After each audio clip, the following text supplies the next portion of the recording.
Hello students, welcome to blooming but channel. இன்றைக்கி 10ஆம் வகுப்பு தமிழ் முதல் இடைப்பருவ தேர்வு வரப்போகுது பார்த்திங்களா. அதுக்கு முக்கியமான கேள்விகள் எப்படி இருக்கும், கொஸ்டின் வினாத்தாள் அமைப்பு எப்படி இருக்கும், என்னென்னலாம் படிக்கணும், எதெல்லாம் படித்தா ஈஸியாக மார்க்ஸ் ஸ்கோர் பண்ணலாம், ஃபெயில் ஆகிற ஸ்டூடெண்ட்ஸ் எதெல்லாம் இம்பார்ட்டன்ஸ் கொடுத்து படிக்கணுங்கிறத பற்றி தான் இந்த வீடியோவில் பார்க்க போகிறோம்.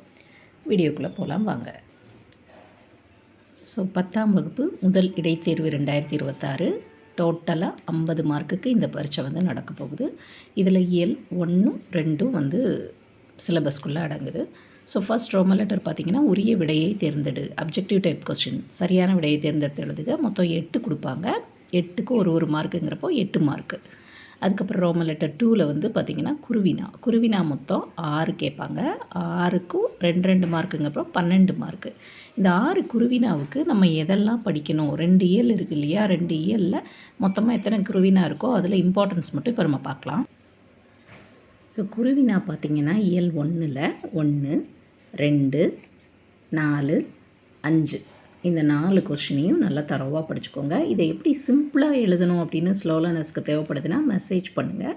கமெண்ட் பாக்ஸில் உங்கள் மெசேஜை பார்த்துட்டு நான் உங்களுக்கு ஸ்லோ லேர்னருக்கான மெட்டீரியல் போட்டு விட்றேன்.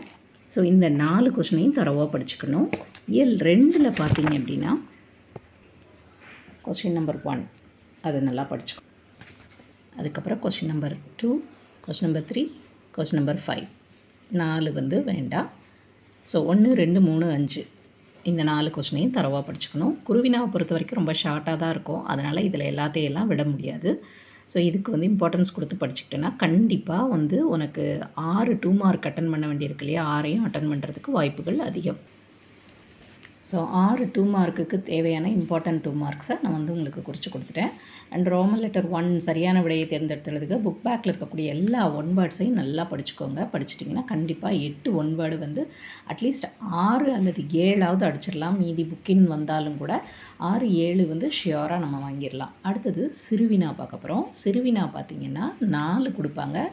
3 மார்க் ஒரு கொஷினுக்கும், 4 3 12 மார்க்கு மொத்தம். இதில் தான் மனப்பாட பாடலும் வரும். மனப்பாட பாடல் பார்த்திங்கன்னா இயல் 1ல் 2 இருக்குது. அதாவது அன்னை மொழியே காலக்கணிதம் அப்படின்னு 2 பாட்டு இருக்குது. 2மே இம்பார்ட்டன்ட் தான். இப்போவே படித்து வச்சுக்கிட்டிங்கன்னா ஹாஃப் இயர்லி ஆனுவலுக்கு ரொம்ப யூஸ்ஃபுல்லாக இருக்கும். முடியாத பசங்க அட்லீஸ்ட் அன்னை மொழியே அந்த பாடலை மட்டுமாவது தரவாக படிச்சுக்கோங்க, விட்டுறாதீங்க. நல்ல மார்க் வாங்கணும் அப்படின்னு நினைக்கிறவங்க நான் சொல்கிறத இப்போத்துலேருந்தே ஃபாலோ பண்ணிட்டு வந்தீங்கன்னா ஆனுவலில் நல்லா ஈஸியாக ஸ்கோர் பண்ணிக்கலாம். அப்போ கொஞ்சம் நீங்கள் ரிலாக்ஸாக படிக்கிறதுக்கு வாய்ப்பு இருக்கும். சரி, சிறுவினால் 1 மனப்பாட பாடலில் போயிடும். அது போக பேலன்ஸ் நம்ம இயல் 1 2ல் என்னென்ன கொஷின் படிக்கணும்னு பார்க்கலாமா. இயல் 1ல் 1 2 3 கொஷினுமே இம்பார்ட்டன்ட் தான். என்ன நீங்கள் எல்லாத்தையுமே கொடுத்துட்டீங்க அப்படின்னு நினைக்காதீங்க. இதில் இந்த 3வது கொஷின்லாம் பார்த்திங்கன்னா ரொம்ப ஈஸி. அதுலேயே ஆன்சர்ஸ் எல்லாமே இருக்கும். அறிந்தது அறியாதது, புரிந்தது புரியாதது, தெரிந்தது தெரியாதது, பிறந்தது பிறவாதது, இவ்வடிகள் அனைத்தையும் யாம் அறிவோம், இக்கூற்றில் அடிக்கோடிட்ட சொற்களை தொழில் பெயர்களாக மாற்றி எழுதுக. அப்படியே இந்த கொடுத்துருக்கிறத தான் நம்ம மாற்றி எழுத போகிறோம். நீங்கள் ஆன்சரை செக் அவுட் பண்ணி பாருங்கள். ரொம்ப ரொம்ப ஈஸி. அதனால் இதை அவாய்ட் பண்ணிடாதீங்க. இந்த 3 கொஷினுமே படிக்கணும். இயல் 2ல் பார்க்கலாமா. இயல் 2ல் பார்த்திங்கன்னா 2வது கொஸ்டின் மட்டும் கொடுத்துருக்கேன். ஸோ இந்த கொஸ்டினை நல்லா படிச்சுக்கோங்க. இது தான் ரிப்பீட்டடாக கேட்டிருக்காங்க. ஸோ இதுக்குள்ளேருந்து தான் உங்களுக்கு வரும். அடுத்தது நெடுவினா பார்த்திங்க அப்படின்னா இயல் 1ல் நாட்டு வளமும் சொல்வளமும் இந்த கொஸ்டின் ரொம்ப ரொம்ப ரொம்ப முக்கியம். எல்லா எக்ஸாம்ஸ்லையுமே இந்த கொஸ்டின் இல்லாமல் இருக்காது. ஸோ இதை கண்டிப்பாக நல்லா படிச்சுக்கோங்க. அடுத்தது காலக்கணிதம் என்னும் பாடலுக்கான நயம் பாராட்டுக, இதையும் படிச்சுக்கோங்க.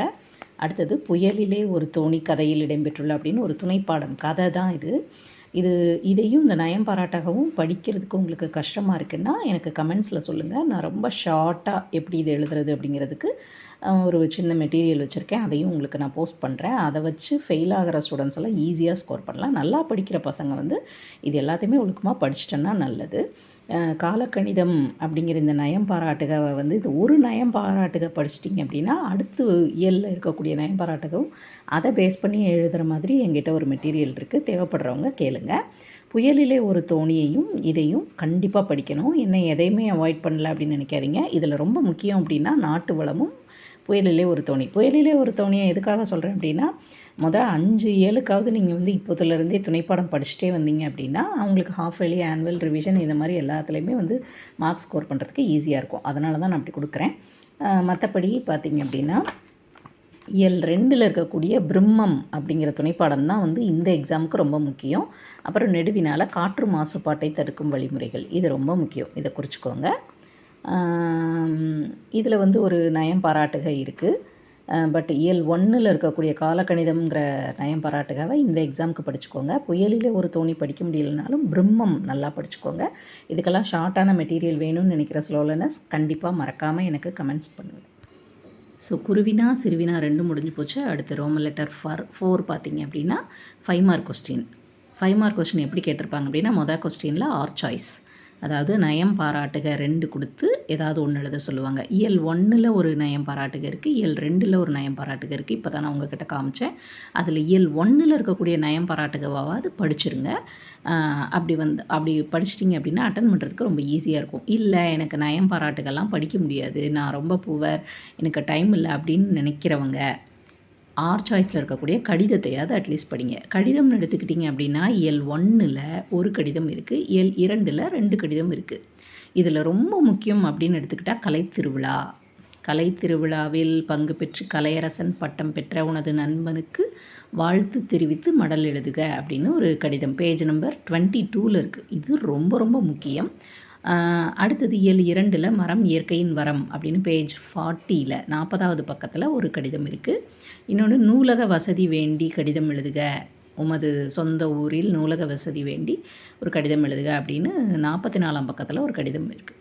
இந்த 3 கடிதம் தான் இந்த எக்ஸாமுக்கு. இந்த 3ஐயும் படிச்சிட்டிங்க அப்படின்னா கண்டிப்பாக ஏதாவது ஒரு கடிதம் நீங்கள் வந்து அட்டன் பண்ணிடலாம். ரொம்ப ஸ்லோ லேர்னராக இருக்கிறவங்க அட்லீஸ்ட் கலைத்திருவிழா கடிதம் மட்டுமாவது படிச்சுக்கோ. இந்த கடிதங்களையுமே வந்து ஒரு கடிதத்தை படித்தா அதை வச்சே பேஸ் பண்ணி கொடுத்துருக்கிற கொஷின்ஸ்லேருந்து எழுதுகிற மாதிரி எல்லா கடிதத்துக்கும் என்கிட்ட ஃபார்மேட் இருக்குது. வேணுங்கிறவங்க இதையும் கமெண்ட்ஸ் பாக்ஸில் எனக்கு சொன்னீங்கன்னா நான் உங்களுக்கு அனுப்புகிறேன். சரிங்களா? ஸோ இப்போ நீ கடிதம் மட்டுமாவது படிச்சிட்டேன்னா, நயம் பாராட்டுகாவை விட்டுட்டாலும் கடிதம் மட்டுமாவது படிச்சிட்ட அப்படின்னா இதில் ஒரு கொஸ்டின் அட்டன் பண்ணிடலாம். ஸோ 5 மார்க்கில் 1 அட்டன் பண்ணிடுவேன். அடுத்தது இதில் 2வது கொஸ்டின். ஸோ மொதல் கொஸ்டினில் நயம் பாராட்டுக அல்லது கடிதம் ஏதாவது ஒன்று அட்டன் பண்ணிடுவீங்க. அடுத்து 2வதுல பார்த்தீங்க அப்படின்னா கவினுரை எழுதுக, காட்சியை கண்டு கவினுரை எழுதுக. ஒரு படம் கொடுத்துருப்பாங்க, இது நீ 9th படிச்சிருப்ப. ஒரு படம் கொடுத்துருப்பாங்க, அந்த படத்தை வச்சு நீ ஒரு கவிதை எழுதணும். ஸோ இது வந்து ஒவ்வொரு 2 இயல்லையும் ஒரு படம் இருக்குது. அதுக்கான ஆன்சர்ஸும் உனக்கு வந்து இருக்கும். நீ அதை படித்து நல்லா படித்து எழுதுகிறவன் வந்து அதை பார்த்தே நீங்கள் படித்து எழுதிக்கோங்க. ரொம்ப வீக்காக இருக்கவன் என்ன படம் கொடுத்தாலும் காமனாக எழுதுகிற மாதிரி என்கிட்ட இருக்குது, வேணுங்கிறவங்க கேளுங்க. இல்லை நான் ஃபர்தராக வரப்போகிற வீடியோஸில் அதையும் போடுறேன். அந்த ஒரு கவிதையை நீ படிச்சுக்கிட்ட அப்படின்னா, 1 இல்லைனா 2 கவிதை இருக்குது படிச்சுக்கிட்டேன்னா, அதையே நீ வந்து எந்த படம் கேட்டாலும் அதுக்கு எழுதலாம். அதுக்கு உனக்கு அப்படியே 5 மார்க் கொடுக்க மாட்டாங்க. அட்லீஸ்ட் ஒரு 2.5 மார்க் 3 மார்க்கு கிடைக்கலாம், வாய்ப்பு இருக்குது. சரிங்களா? ஸோ கவினுரை இது வந்து கம்பல்சரியாக வருது. ஸோ இதை விட்டுறாத. அடுத்தது ரோமன் லெட்டர் 5. ரோமன் லெட்டர் 5ல் என்ன அப்படின்னா விரிவான விடையளி. ஒரே ஒரு கொஸ்டின் கேட்பாங்க ஆர் சாய்ஸில், இது அல்லது அதுங்கிறதுல. இது வந்து 8 மார்க் கொஸ்டின். இது வந்து நெடுவினா கேட்டகரியிலேருந்து கேள்வி கேட்பாங்க. நெடுவினால நான் உனக்கு அப்போவே சொன்னேன், சொல் வளமும் நாட்டு வளமும் சொல் வளமும் அப்படிங்கிற கொஸ்டின் இம்பார்ட்டன்ட். 2வது இயலில் காற்று மாசுபாடு அப்படின்னு 2 கொஸ்டின் கொடுத்தேன். ஸோ இப்போ இந்த நெடுவினா பார்த்த அப்படின்னா அந்த சொல் வளமும் நாட்டு வளமும் சொல் வளமும் அப்படிங்கிற கொஸ்டினோ இல்லை காற்று மாசுபாடோ ஏதாவது ஒன்று வரும்.